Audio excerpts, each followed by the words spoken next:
Hello. I've been thinking a lot about just existence for a while and what it means to be authentic, your authentic self, and who actually gets to see it. Um, but oftentimes I forget that just existing is okay, and I'm sure a lot of people do, but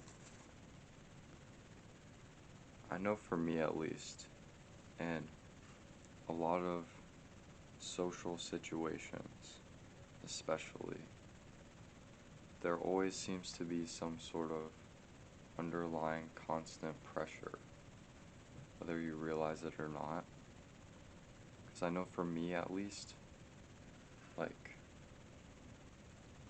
when I'm talking to people or hanging out with someone or something, whether I realize it or not, there's always these constant things going on in my head saying, like, you need to say this, or you need to laugh at this joke, or you have to agree or disagree with someone on this, or whatever.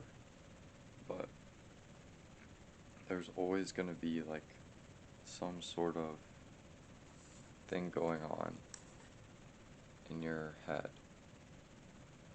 Um, and it just made me think like, I wonder how many times my friends have actually seen like my true self, I guess, or how many times I've even seen my true self.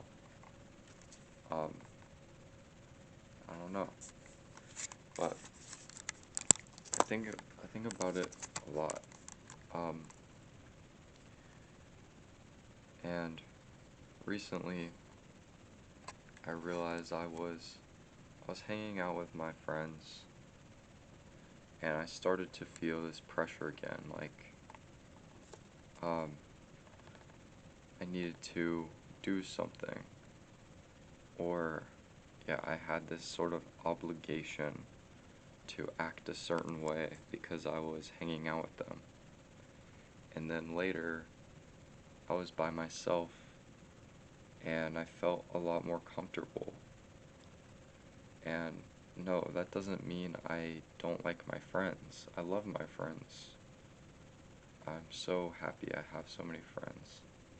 But it just made me realize that I am forcing myself to act a certain way just because of these pressures. And that's a lot of the reason why I tend to self isolate, I think, is because I let these pressures drain me.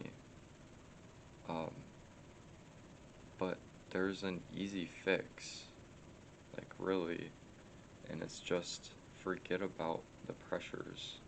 Because if you do, yeah, maybe some people will look at you weird, or I don't know, it won't be as interesting, but at least you'll be showing your authentic self, I guess, and I think that's really important.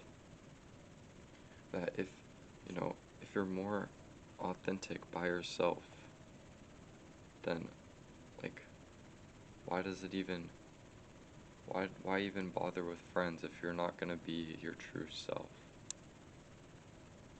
And there can be a cost.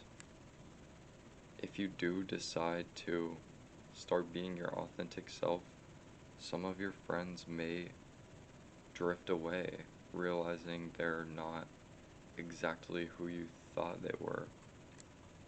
But I think it's a decision like anything else. Do you risk losing some of your friends to gain happiness and self acceptance? Or do you keep your friends not knowing what they would have said and having to deal with all these social pressures? And it's a real question. Like, What do you value more? It's totally up to you. But I don't know. I just thought I'd talk about it for a minute. Um, but yeah, thank you for listening. And if you ever have these social pressures, just remember that it's okay to just exist. You don't always have to do something or do anything. You can just be there and be yourself.